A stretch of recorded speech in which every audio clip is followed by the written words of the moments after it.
the CEI Women's Business Center, our goal is to help women in Maine start or grow their own businesses. We offer a whole host of workshops and events, as well as one-on-one advising.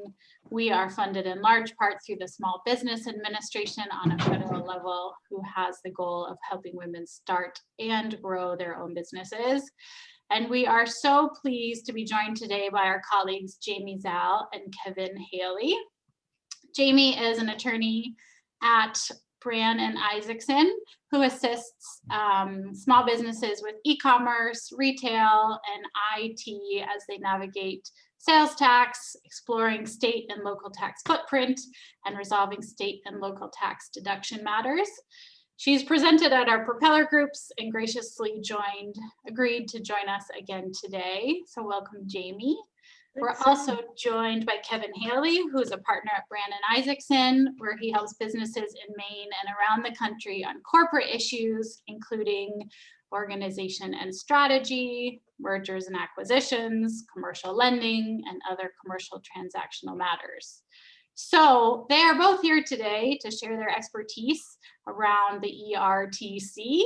Our collective goal is to make sure that the small businesses that we work with are not leaving money on the table and are taking full advantage of this tax credit.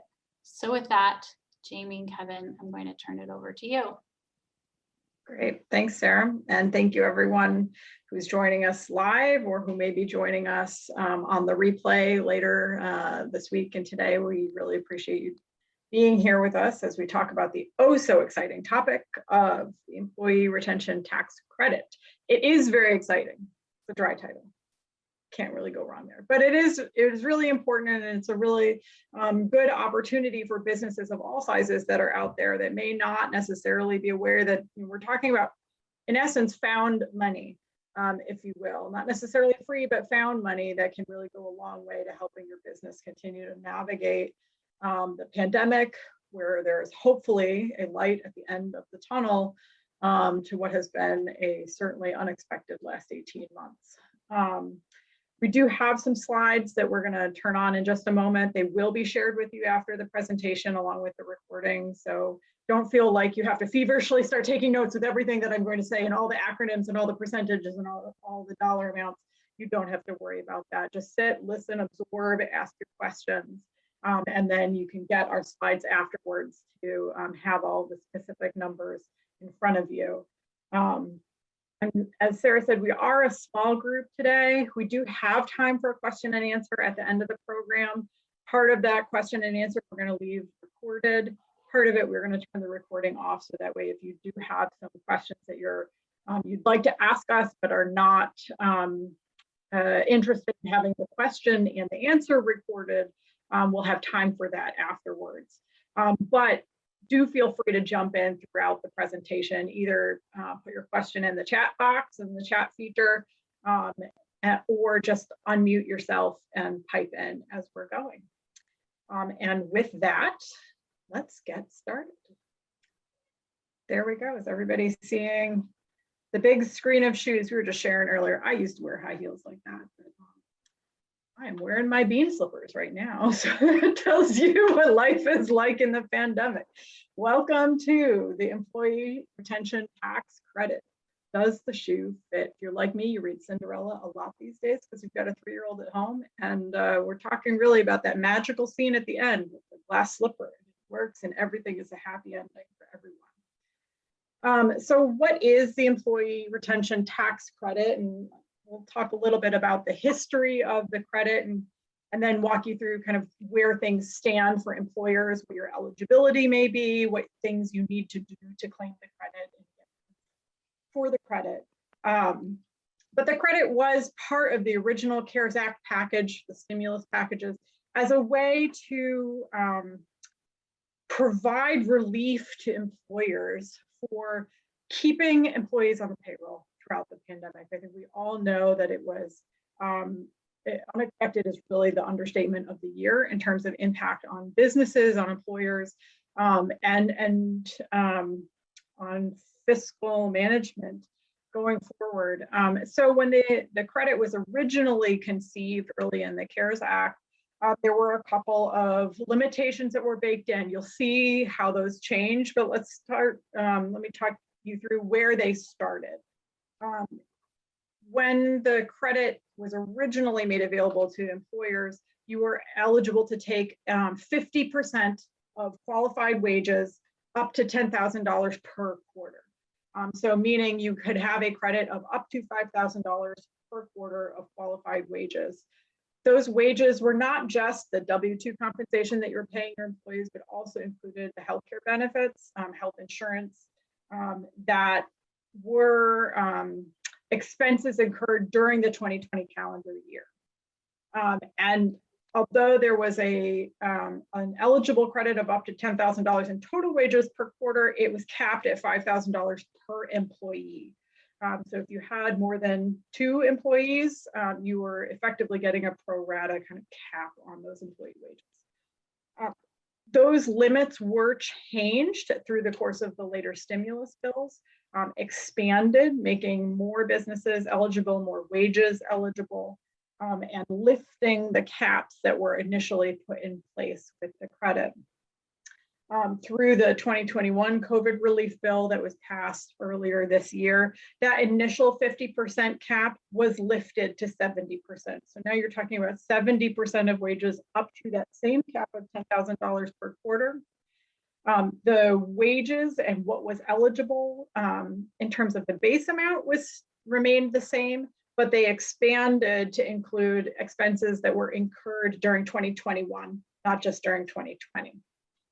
And finally, the cap per employee was more than doubled from $5,000 to $14,000, really maximizing the amount of credit that was available to businesses of all sizes. The reason we talk about the employee retention tax credit as found money or as free money is because it's a refundable tax credit. What do I mean by that? What is a refundable tax credit? What that means is you not only can take a credit for the total amount of payroll taxes that you necessarily would have paid on the wages, to the extent that you're eligible for even more credit than the taxes that you would have owed, you get to pocket that. That's why it's found money to employers. You could take that credit home with you. You can keep it and hold it back. We'll get into the specifics of how you get that credit dollar amount in your pocket later in the presentation. But the idea of this being a refundable credit was aimed really at small businesses, providing fiscal relief to the smallest of businesses that it really needed the money last year, quite frankly, in order to make sure that their businesses could survive and thrive and keep our local economies moving. So let's get a little bit more into the specifics of eligibility. We've talked about the wages and that were eligible. We've talked about the kind of percentages and the amounts of the credit that you could get, but what business is eligible? Does the shoe fit for you? The eligibility is different in 2020 versus 2021. So let's kind of walk through those differences. During 2020, this is an either or. Remember that it's an either or eligibility requirement. So there either had to be a partial or full suspension order by a government agency, and we will identify the applicable main orders later in the presentation, or there had to be a significant decline in gross receipts to the business. That means you lost 50% of your revenue or more in 2020 because of the impact of the pandemic. We include information here, the IRS notice that kind of walks through those eligibility criteria for 2020. But again, it's one or the other. You either were shut down or partially shut down because of a work from home order or stay safer at home order, or all restaurants and businesses are closed order, or you had that decline in revenue. If you were subject to a partial shutdown order, but still had 80% of your revenue from last year, you could remain eligible. In 2021, the amount of revenue loss that you had to experience was the double negative question. So you had to have less revenue loss in 2021 to be eligible than you had to in 2020. So for instance, if you were, you did 80% of your business in 2021 compared to 2019, you could remain eligible for the tax credit. There were a couple of limitations. You did not necessarily have to be a business that existed in 2019, but you had to be a business that existed in most cases by February 15th of 2020. So that way you actually have receipts to compare one year to the next or one quarter to the next in order to determine the eligibility of the credit. And with that, I'm going to turn it over to Kevin. Right. So our impression, and this may or may not pan out, and be interested in knowing what the experience of the folks that are on this call has been. But the impression, at least, is that to some degree, this tax credit was somewhat underutilized in the early days of the pandemic. And I think in thinking about it, I think there's sort of two reasons for that. One is that I think there's, just from a branding standpoint, there's this notion that, well, it's tied to it's tied to my payroll tax. So my payroll tax isn't enough money to make a difference. And then Jamie made the point before, it's not really tied to your payroll tax. That's just the vehicle. It's a refundable tax credit. So there's a lot more money at stake than just the amount of your FICA and Medicare payroll taxes that you withhold. The other thing that I think was perhaps even more of a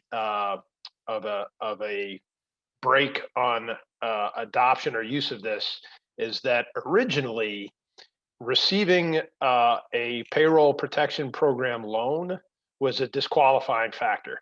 So if you had applied for and received a PPP loan, you could not take the ERTC, period.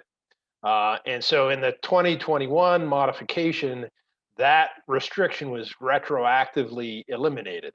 So you can get both a PPP loan and you can use the ERTC. The catch there is that you can't use the ERTC to reimburse yourself for wages which you paid with forgivable PPP loan proceeds. So that's a little bit of a trick. But if you recall from the PPP days,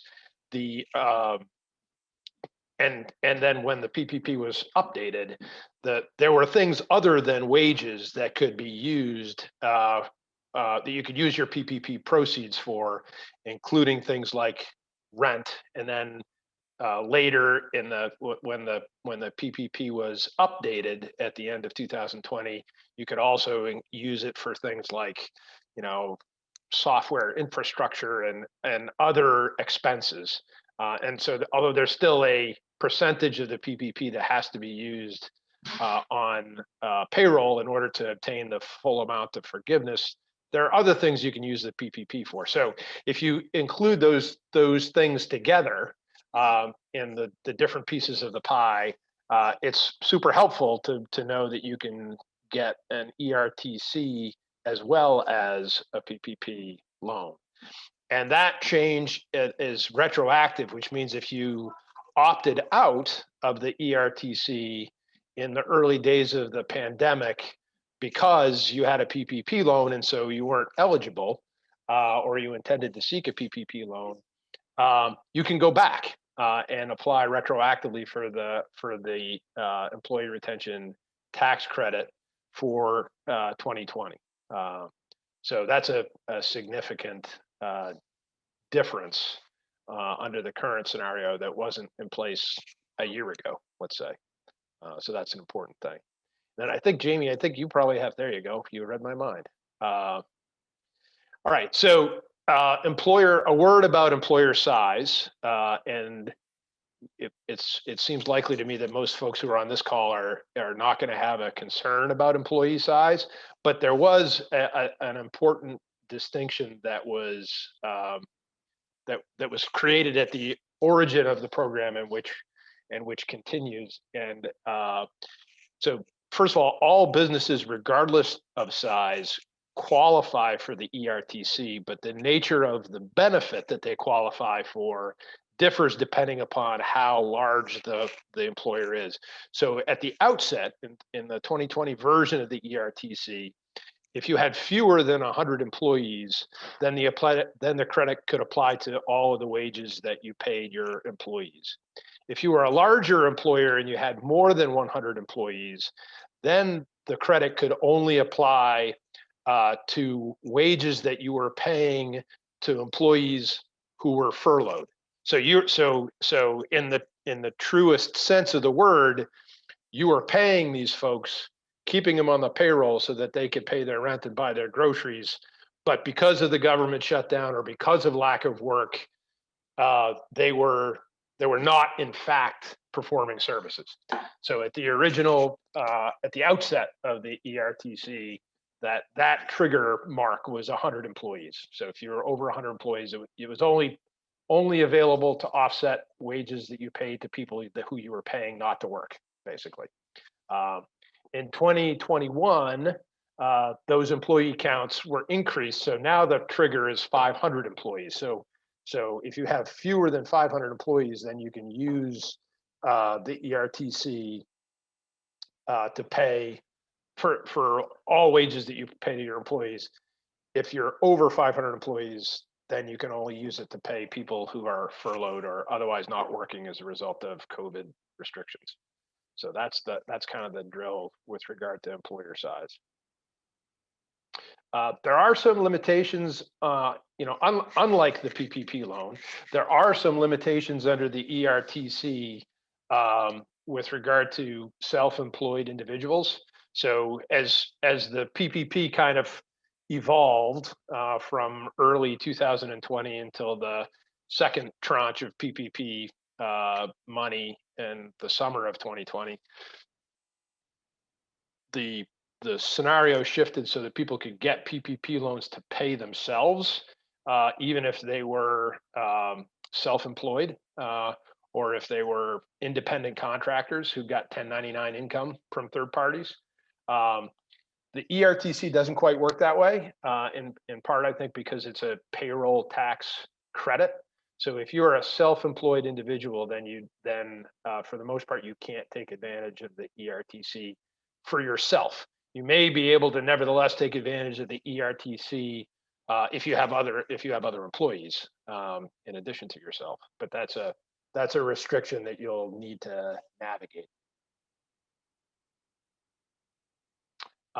Aggregating employers. So this is relevant both from the standpoint of computing the amount of credit that is available to you, as well as figuring out which bucket you fit into, whether it's the over 500 or under 500.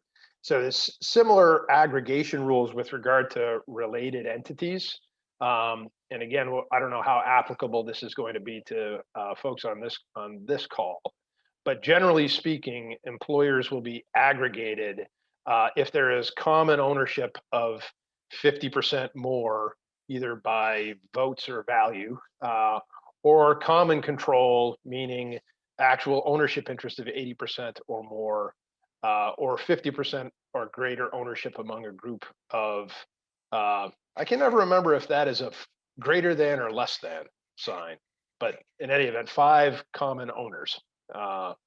But that was, what is that, like third grade? Is it third grade when you learn greater than or lesser than? That was a long time ago, and I can't remember. But point is, if you have a bunch of entities, related entities that have common ownership, and if you included all of those entities together and all the employees of those entities together, if you think that's getting you close to the line in terms of total number of employees, then you're going to need to be thinking about whether you need to aggregate those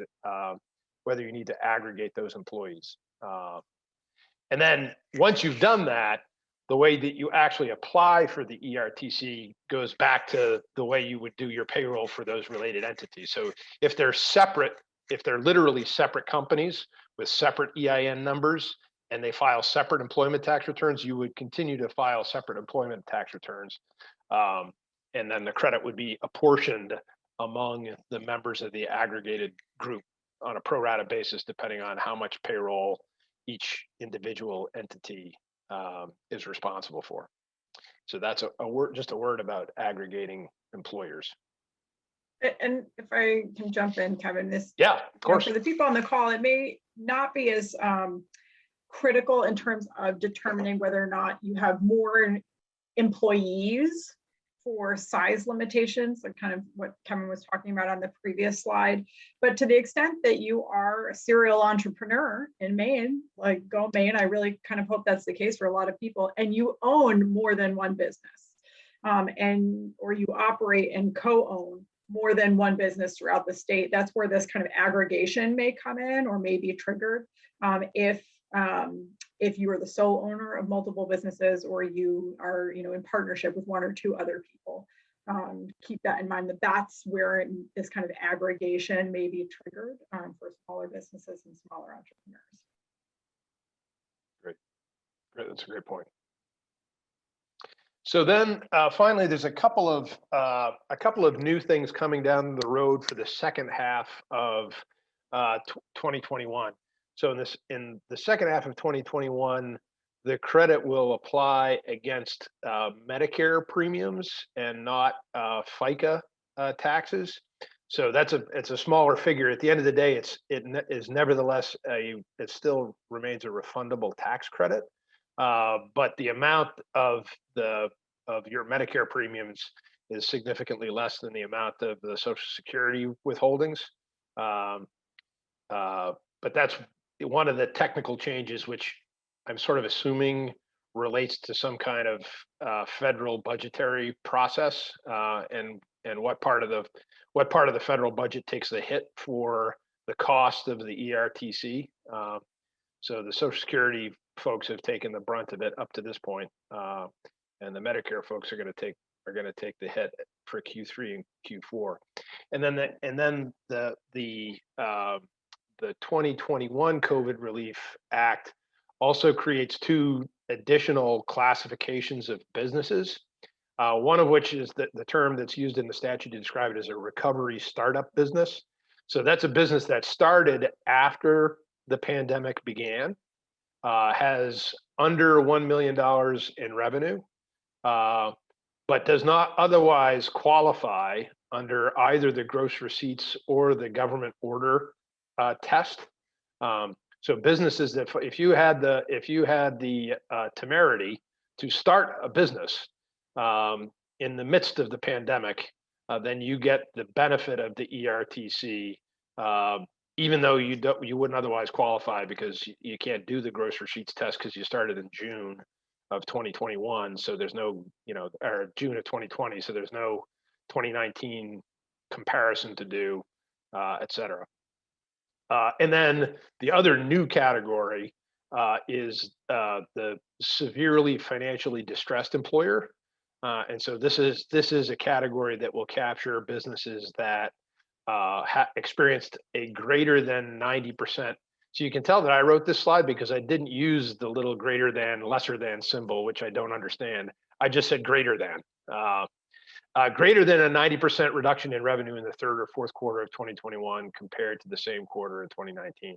So those are two additional categories of businesses that will qualify for the ERTC for the second half of 2021.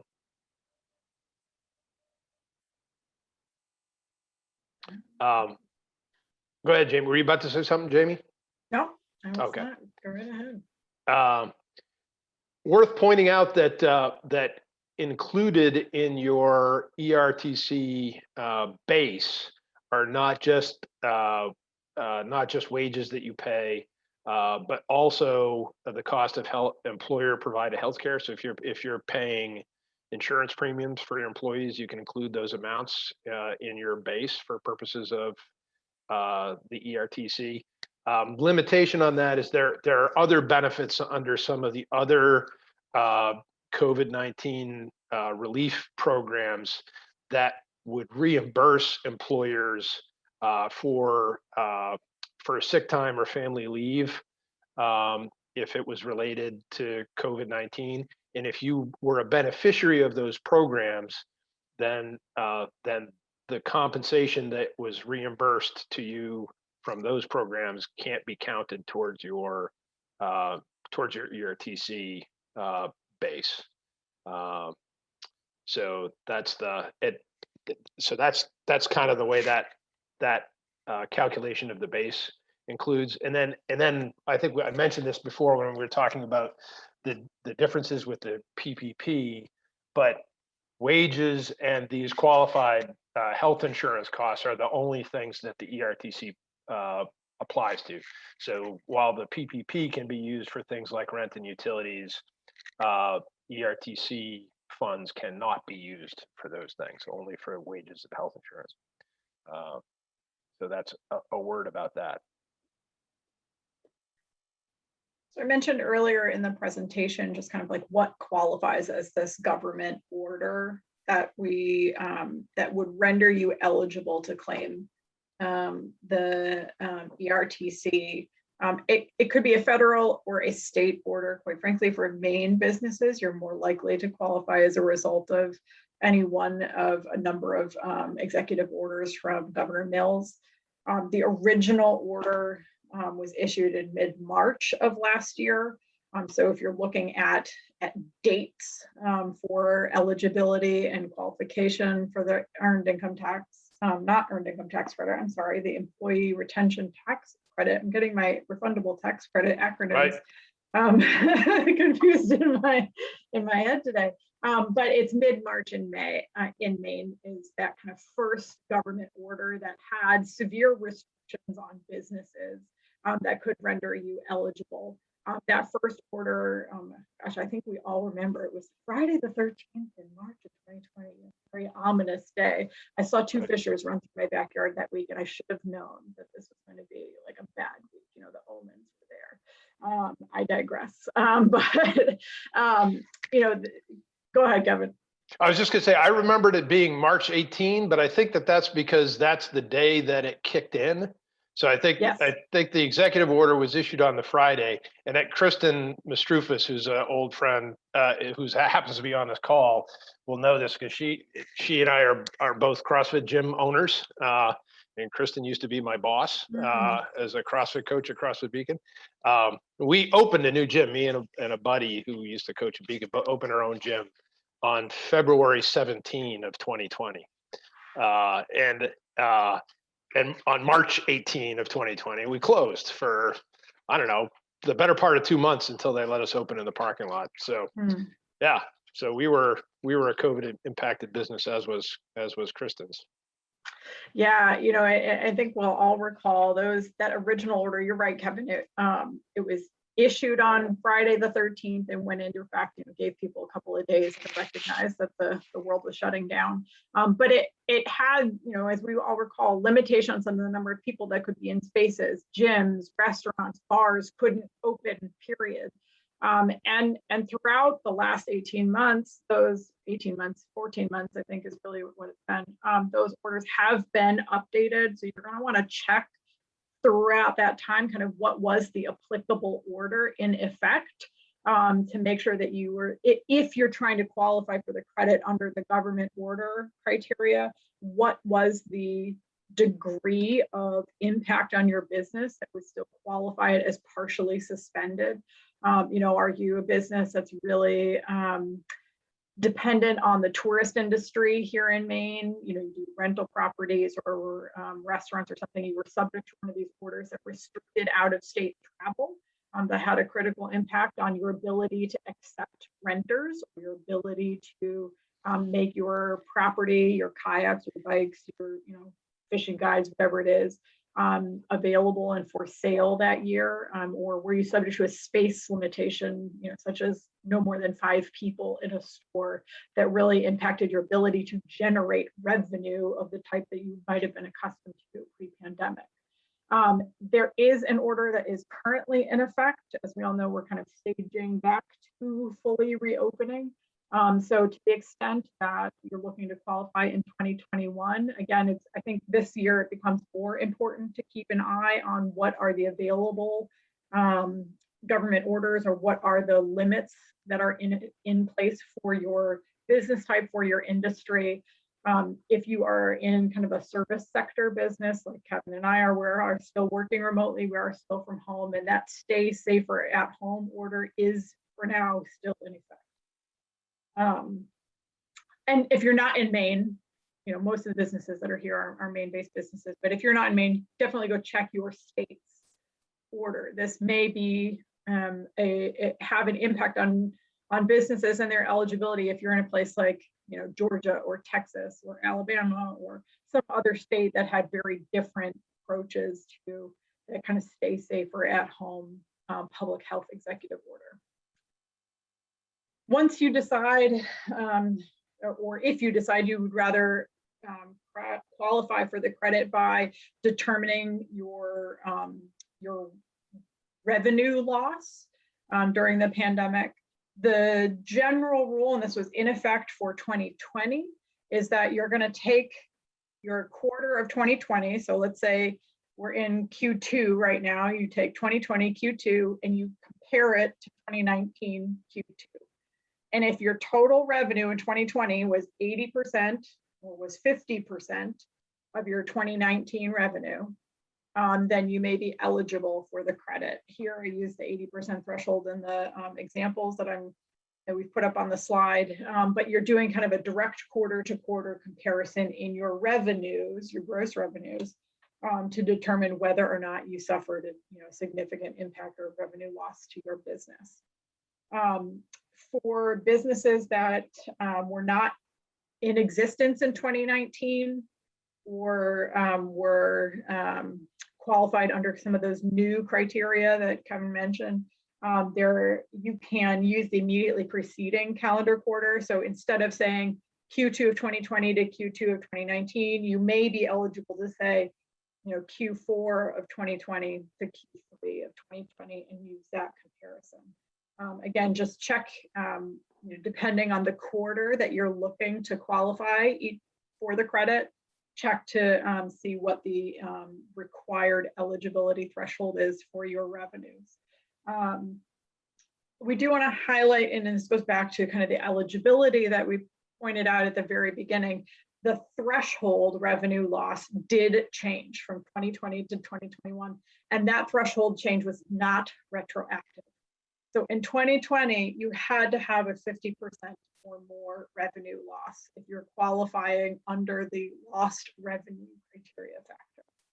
In 2021, you need only have lost, I say that facetiously, any revenue loss is really terrible for businesses, and I do empathize deeply with our small businesses and our local business community, but you were able to do better, if you will, in 2021 than in 2020 and still qualify for the credit. Once again, this is an either or. So to the extent that the government orders are still in effect and it's still impacting your business, you may not necessarily need to go through the rigmarole of calculating your revenue loss, or vice versa. If you are one of those businesses where, due to the expanded space criteria for businesses, you're allowed to have more customers in your space, you're allowed to be open, your dine-in capabilities are allowed to be open, it may be that you look to qualify under this revenue loss provision rather than the government shutdown order. So we've kind of talked about, are you eligible? What wages qualify? How do you do it? How do you get this credit, and how do you get this money in your pocket? First off, you file your quarterly payroll tax returns, and that's your 941s throughout the quarter, your 940 at the end of the year. Businesses have kind of one of two options to the extent that you are you want to get the money in your pocket, if you will, before you file your quarterly employee tax payroll tax returns. You can receive an advance on the payment from the IRS. That's filling out the Form 7200 and work with your payroll tax provider to prepare it. And that will get you the money of the credit before you file the return claiming the credit itself. Alternatively, you can simply just withhold the payroll tax. You can just keep the payroll taxes that you withheld. to the extent that you are eligible. If the amount of your credit is greater than the amount of payroll taxes that you withheld from your employees, then you will need to file the payroll tax quarterly return and request a refund on the deposit from the IRS. It's in order to get that additional amount of money that you're eligible for. And again, just kind of wrapping up with the idea that, as Kevin mentioned, because of the changes in the program in the most recent stimulus bill, expanding the eligibility and making clear that businesses who received a PPP loan last year are eligible for the employee retention tax credit this year and for 2020. You may be eligible now for money that you couldn't get last year or you didn't think that you could get last year. The way to go about submitting those returns in order to get that credit from 2020 is to file an amended Form 941 payroll tax return. And you can go back and retroactively claim the credit for 2020. Again, keeping in mind it's that 50% revenue reduction. There's caps on the total amount of credit that were in effect for 2020. But to the extent that you now find yourself in a position to claim it, go do it. It's money for you. It's available for your businesses. The retroactive claims that you're looking for, you don't have to do it this year, although you might as well, because it's money that can go towards your business and help you continue and stay operational now. But the time limitation for submitting those retroactive amended returns is the same as for any other return seeking a refund from the IRS for any other purpose. It's a 3-year statute of limitations. By that I mean, if your payroll tax return was due in April of 2020 last year, you have until April of 2023 to file the amendment return in order to seek your employee retention tax credit. And with that, I think those are the big highlights of our presentation. I know we just kind of threw a lot at you, but we thought we would open the floor for questions that anybody has, and we're happy to go back through the slides if you would like. I'm going to stop sharing. So Elizabeth actually posted a question in the chat about what the 50% reduction is compared to. And there are actually sort of multiple answers to that question, depending on what kind of business you are and when you existed and when you didn't exist. But the rule of thumb is that it's a comparable quarter. So if you had in Q2 of 2020, you experienced an 80% reduction in revenue as compared to that same quarter of 2019, then that's the comparison that you do. There are some exceptions to that rule, so you'd have to kind of parse that depending on what on your business and so forth. But that's the general outcome. So it's the quarter that you apply for has to have that revenue reduction. So well, so your eligibility commences in the quarter in which you experienced the reduction in the revenue. Okay. And your eligibility continues until you recover from that. So you have to kind of measure it each quarter. So again, using 2020 as an example, if in Q2 of 2020 you experienced an 80% reduction in revenue versus Q2 of 2019, you're eligible for the credit, and you'll continue to be eligible for the credit until your revenue recovers. So if in Q3 of 2020 you were back above 80% of your revenue from Q3 of 2019, then you no longer, under that prong, would no longer qualify for the credit. And those calculations did not change retroactively. So you have to do the calculation based upon the 2020 standard and then the 2021 standard. Okay. So, and if I take the government shutdown route, where like you mentioned, for a hospitality business, where yep. Governor shut us down straight for 4 months, pretty much, and then the rest of the year we were restricted as to who could come here. Right. And we still are. That's probably the safest route to go, right? Because it applies to I think it is. I think that's a pretty good bright line example.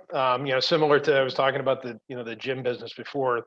gyms were shut down from March until sometime, outdoor operations began sometime in May of 2020. So that's clear. We were shut down by order of the government. Can't get clearer than that. And I think that there's a lot that has been written about how to analyze that government order prong, and lots of imaginative arguments have been made. The place where I think you need to start, and it kind of interweaves a little bit with the revenue piece of it. The place where I think you have to start taking a step back and thinking it through more carefully is if there is a government order that impacts my operations, but my revenue has recovered. I'm doing better in 2021 than I was in 2020. I'd be doing even better than that if it wasn't for the fact that I have to contend with capacity restrictions or whatever the case may be. Right. But that's, once you get into that neighborhood, then it gets a little bit gray. But I think yours sounds like you are probably still in a pretty bright line category on that. Yeah, at least for last year, for sure. And this year, I think I made the mistake of applying for the PPP too early because I didn't know about this. I got my PPP in February. Had I waited until after March, I could have done the ERTC for Q1 of 2021, right? But I can't now because I use PPP money. Well, you can still apply. I mean, so here's the trick. You'd have to go back and analyze what you used the PPP proceeds for. So if you soaked up all of your payroll base with a forgivable PPP loan, then there's no ERTC that's available to you for that quarter. But if you didn't, then you might still be able to get some ERTC money to sort of top it off. And that's not. Yeah, go ahead. I was going to say, so if I could allocate my PPP to utilities, for example, Right. Utilities and rent in February and March, and just start with the payroll in April. Right. The trick being you still have that pie chart requirement for the PPP loan. So, Yes. Exactly. We didn't mention this during the presentation in chief, but one significant advantage of the PPP is that it is a true double dip benefit because of the way that the IRS and now the state of Maine, at least for small businesses, has chosen to deal with the deduction that you would otherwise be able to take for your payroll costs. So normally, if you pay Joan Smith $1,200 a week, you get an income tax deduction for $1,200 a week. That's a deductible business expense.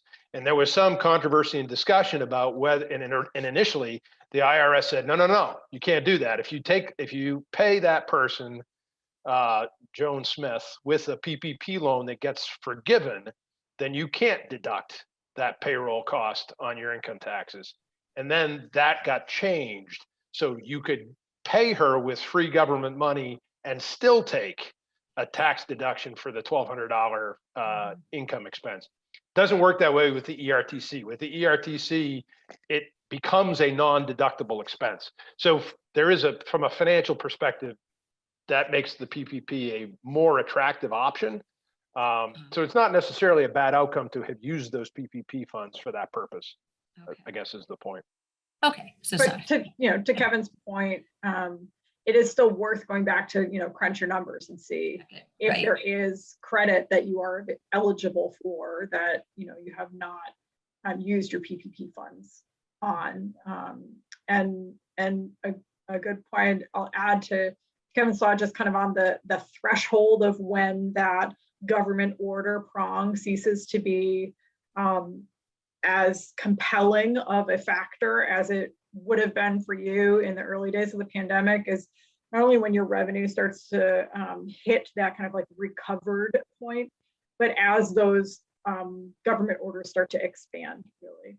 And they're shifting on kind of like a mid-quarter or mid-month basis where, you may be allowed or able to have more people in your shop than you were, or you can rent to someone from Vermont, or Montana or everybody else is coming to Maine from this year. Karen, you've had your hand up for a while with the question. There, I'm unmuted.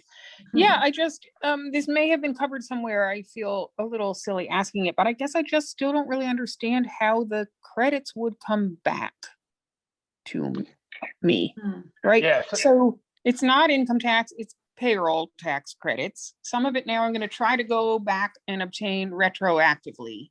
Ultimately, how does it come to me? It is literally like, I mean, the income tax analogy is perfect. It's like that. The IRS will send you a check in the mail. You'll file, well, actually, they didn't send me a check. They put it in my bank account, but you get a refund just like you do with your income tax return. Excellent. Okay. And then it's similar, like if you had to file, amended payroll tax returns. And Right. I have it. Which is actually I pay my nanny taxes. I had to go file amended returns and they send me a check in the mail. It's similar to this that. is okay, perfect. This is a side question that may not relate to anybody else, but the payroll company we use is behind on filing our Q4 2020 payroll taxes. And the state keeps calling me and tells me the money is there, but your payroll company hasn't filed. And so that's a separate tangle, but if they haven't filed yet, can I do something about Q4 2020 or just wait around till they finally file and then try to retroactively deal with the credits that would have been part of the 2020 Q4 I mean, you haven't filing? filed that return yet. So your vehicle for claiming the credit has not been filed. Okay. So to that end, if they, maybe they have filed it today while we've been on the phone, I don't know, but if they haven't, Absolutely you have not. not yet calculated the credit you're eligible for. I'm an ever optimist, Karen. I like to think maybe something happened. But to the extent that they haven't, and let's be pragmatic, maybe they haven't, you can go back to them and work with them to claim the credit on that return and get it filed tomorrow. Okay. Great. Thank you. You're welcome. Anybody else have any questions that you kind of chime in? And I see we have a comment here just in terms of to the point earlier about what you use the PPP funds on. Go back and rethink how you have allocated, if you will, those funds, so long as you're in that window for using the PPP. And could you use it for PPE, another acronym, the tongue twister of the year, or software or other things that you have incurred because of the pandemic. Oh, Kristen, go right ahead. So back to the self-employment part. So my business is set up as an S Corp that my husband and I own, and I'm a W-2 employee of the company. Right. Am I excluded, or is that not considered self-employment? Like I don't get a 1099. Right. Jamie, you want to take that one? It looks like you're just about, I think we were going to get the same, I hope we were going to get the same answer, but now I want to hear what you were going to say. Well, my conclusion is you're a W-2 employee. You get your wages taken out. You are paid like an employee. It is a flow through business in the sense that, you are reporting the ultimate income from the S Corp on your personal income tax return. But, part of the criteria to be eligible as an S corporation is that you have to pay yourself a wage and treat yourself like an employee. And because of that, you are eligible for the credit for the wages that you pay yourself as an employee because you are one. So the distinction, Kristen, would be if let's say if you pay yourself, $50,000 a year on your W-2, and then you have another $50,000 a year that you take out at the end, which is your profit, right? That's what's left over after you pay all the expenses. So you wouldn't be able to take the credit with regard to the distribution of profits, but you can take the credit with regard to your payroll. Fabulous. Okay. And then I think my second question is in terms of the operating under restrictions. So like here we are, 2021, I'm still severely limited on how many people I can have in my facility at a time compared to what I used to. So, and that's because of the checklist that's part of the governor's order, correct? Right. So until the checklist allows my operations to return to where I can have the volume of customer I used to have in the space at once and all the other things it's causing me to do and spend money on and whatnot. So this ERTC is available to me until those restrictions are lifted and I'm allowed to operate the way I would normally operate. I think the answer to that is yes. I mean, I know more about your scenario than probably any of the others that are on the phone. And I think as far as Beacon is concerned, I think the answer to that is yes, and you can confirm that probably by looking at your P&L. Unfortunately, yes. Yeah, I mean, it's kind of different at CrossFit Yarmouth because we were essentially a startup. So our revenue is up. Is it what it would have been if we had not ever had to deal with this foolish pandemic? No, but we don't really have a baseline. So I would feel. I mean, I looked at this, you know, when the statute was enacted earlier in the year, and concluded that we no longer qualified. But I think we might be in a gray area because our operations are absolutely restricted. It's just that our revenue has grown because even within those restrictions, we've had room to grow membership and revenue and all the rest of that stuff. Okay. And then in terms of, oh,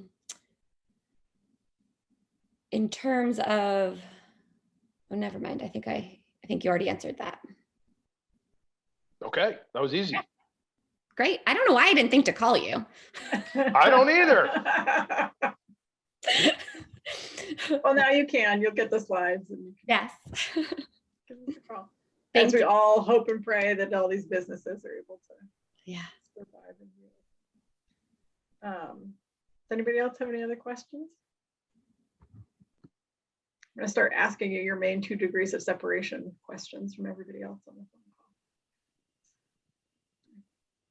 call. Let's do the following if nobody else has a question at this moment. I'm going to thank Jamie and Kevin so that is on the recording.